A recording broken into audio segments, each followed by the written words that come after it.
everyone, Emily here from Emily Reads, and today I have for you 15 books that is in my physical owned TBR pile that I am intimidated to read.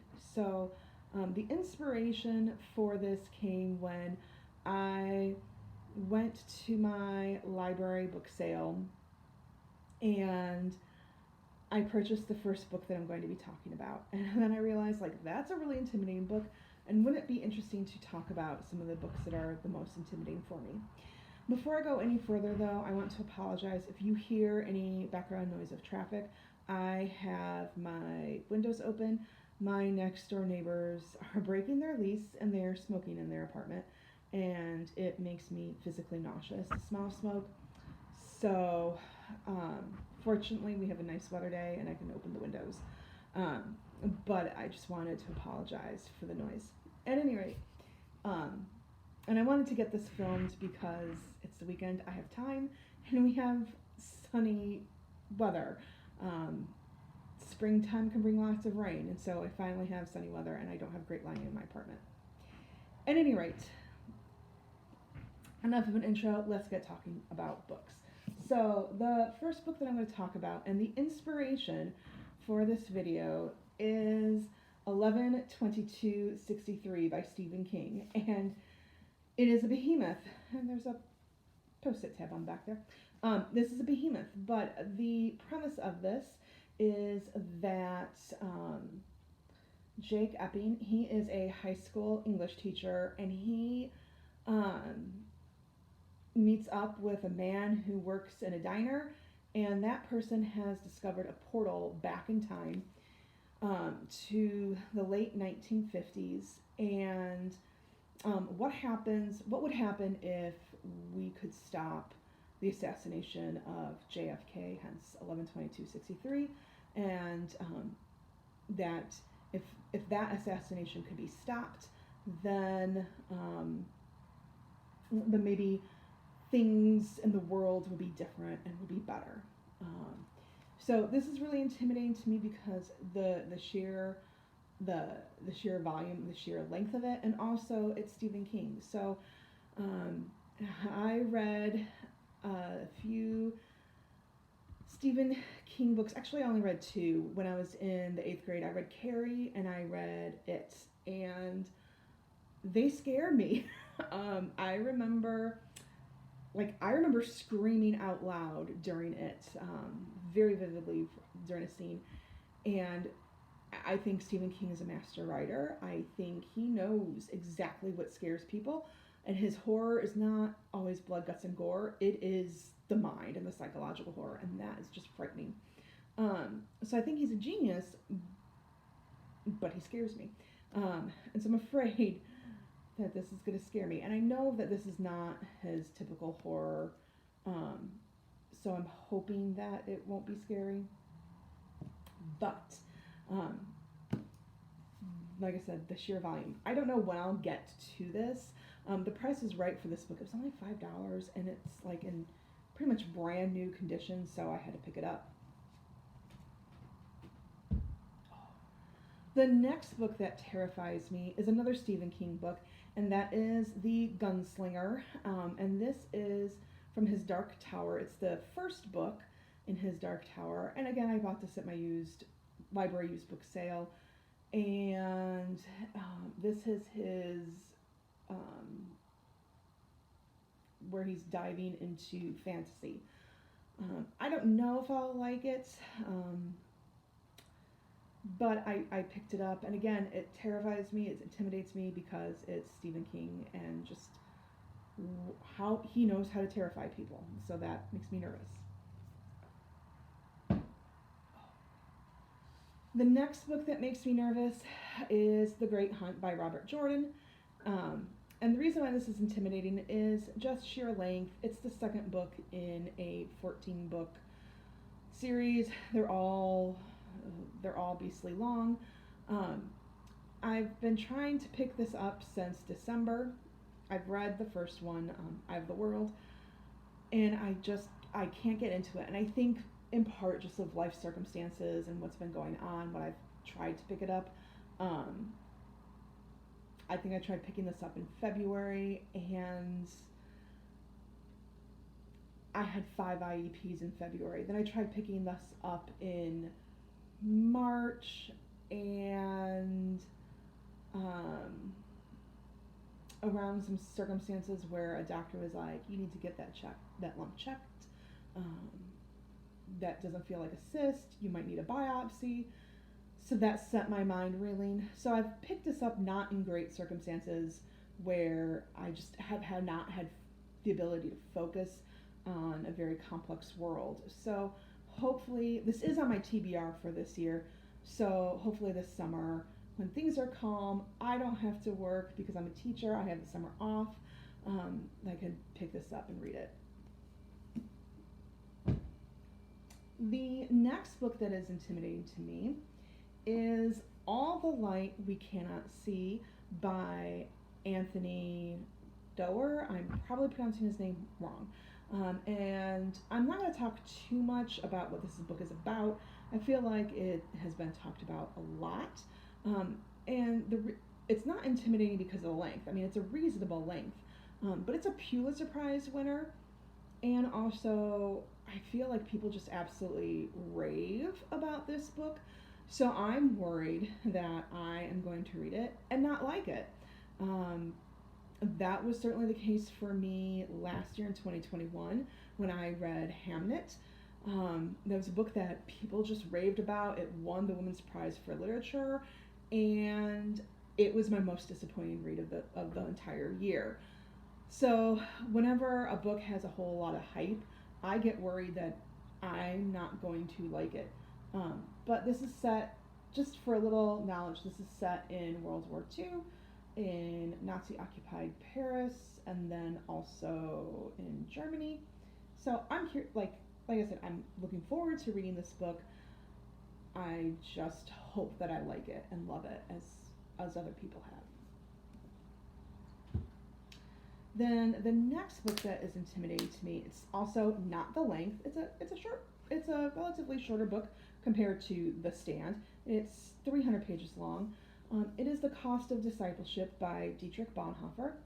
And the reason why this is intimidating to me is, one, I know it's going to be a challenge. Like, I know it's going to cause me to think and cause me to examine my life.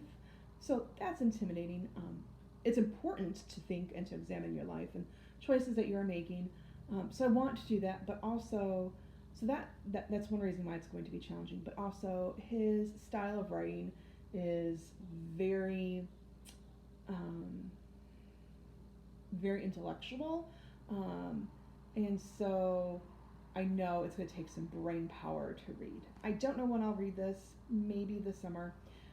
Another thing that has me intimidated about this is it's a nonfiction book. I will start nonfiction and then I just don't finish them. That's typically my MO when it comes to nonfiction. And I want to break that MO. So hoping that I can finish this. Another book that is intimidating is Elantris by Brandon Sanderson. I'm not going to say too much about this book, but the reason why this is intimidating for me is I've only read Mistborn Era 1, and I want to love Brandon Sanderson. I loved Mistborn Era 1, and I need to go back and read Elantris, and I feel like everyone's like, oh, this is his first book, it wasn't great. So I don't want to read it and then not finish it. I want to be like, yes, I read all of Brandon Sanderson's Cosmere. I don't think that's going to happen, but I do want to tackle that challenge, so that's why this is intimidating. Another book that's intimidating for me is The Fifth Season by N.K. Jemisin. Again, this is intimidating to me because it has gotten so much hype. Like, so many people love it, and I want to be on the love train. Her Broken Earth trilogy won the Hugo Award 3 years in a row. So, I mean, I know it's supposed to be good. Another thing that has me nervous is I know it's told in second person point of view, so you did this and you did that, rather than he or she or I. So just the style of writing has me a little nervous. If I'll like respond to it and like it. I do really want to read this. This is for sure on my TBR for this year, because it fits a reading challenge that I'm doing.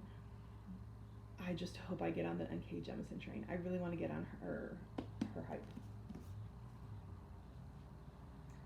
Then another book that's intimidating, I was debating reading this in January or February because it is a winter read, but there's so much hype and so much love for this book that I did not read it because I was afraid that I was not going to like it. And that is Spinning Silver by Naomi Novik. And this is a Rumpelstiltskin's retelling. And again, like I always get nervous whenever a book gets a tremendous amount of hype, that I'm going to read it and just be like, that wasn't that great. So this, again, I do plan on reading this year because it does fit a prompt for a reading challenge that I'm doing. Another book that for sure intimidates me, I actually started it. I think I got halfway through it, and then I was like, and now I'm done. And that is The Fiery Cross by Diana Gabaldon, and this is her 5th book in the Outlander series, I want to say. Hold on, 1, 2, 3. Yeah, it's her 5th book.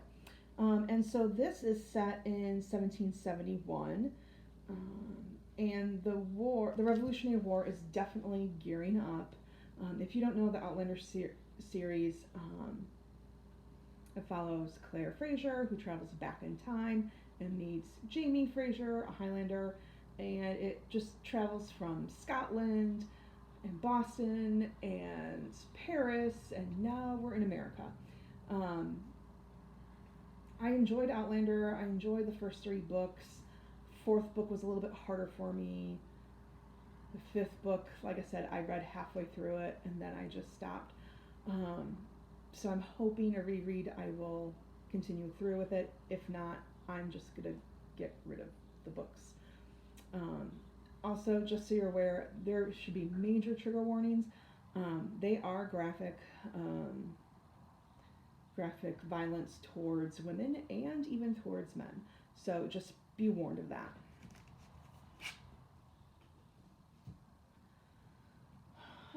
The next book is Leviathan Wakes by James S.A. Corey. And this is where humanity has colonized the solar system. The reason why is the length, and it is one in like a 10-book series, I want to say. It looks interesting. I mean, I have this, look how good condition this is. Someone in Mike's Book Reviews Discord was selling the first 3 books for $15. So I took that offer because I've been wanting to read it, and I want to watch The Expanse, but I want to read the books first. The next book is The Passage by Justin Cronin. I've had the trilogy for a few years now, maybe longer. I don't know. Again, I bought these used at a library book sale and hardback for like $2. You can't beat that. But the reason why it's intimidating, one, the length, it's post-apocalyptic, and also it's a much beloved series. My sister loves this trilogy. She reads it every summer, and so I hope that I like it. But again, I'm afraid that I'm gonna read it and be like, it was okay. So that's, I think, kind of why I've been hesitant. The next book is for sure on my TBR for this year. It fits a prompt on the Flourish and Blots reading challenge that it has the name of like a plant in the title, and that is The Priory of the Orange Tree by Samantha Shannon. I am not going to go too much into it. I feel like it's been on BookTube for a while. The size, like the sheer size, it's intimidating. Although it's funny because it's 800, hold on, no, it's 799 pages long. So for how thick it is, like it's 799 pages long. It's shorter than my next book. But I think why this is intimidating to me is I've heard mixed reviews on this. Some have been good, some have been just like, meh. And it being 799 pages long and it's so thick, like I want to love it. So I think that's why I'm intimidated by this.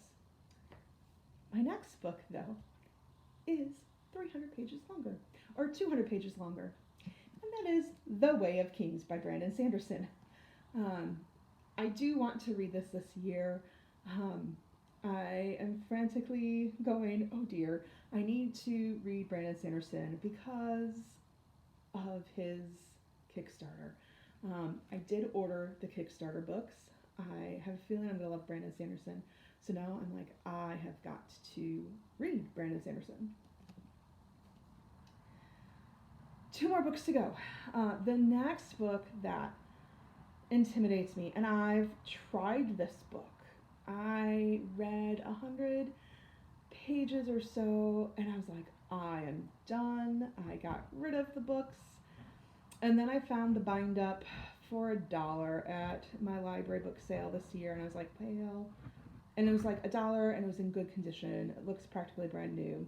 And I said, all right, I will buy it. I should read this. The Lord of the Rings by J.R.R. Tolkien.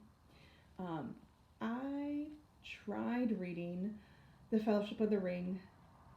I love the movies. Just for a background, my 4th grade teacher read The Hobbit to me, to us in school, and I loved The Hobbit. I was able to see it live. We took a field trip to see a production of it live. I love the cartoon movie, loved The Hobbit. I've read The Hobbit on my own a few years later, loved The Hobbit. Never read The Fellowship of the Rings, or the Lord of the Rings books. My mom didn't get into them. My dad wasn't into them. So as a child, as a high schooler, never read them. The movies came out. I love the movies. The movies were great. So I said, let me read The Fellowship of the Rings. So I bought them, and I started reading them.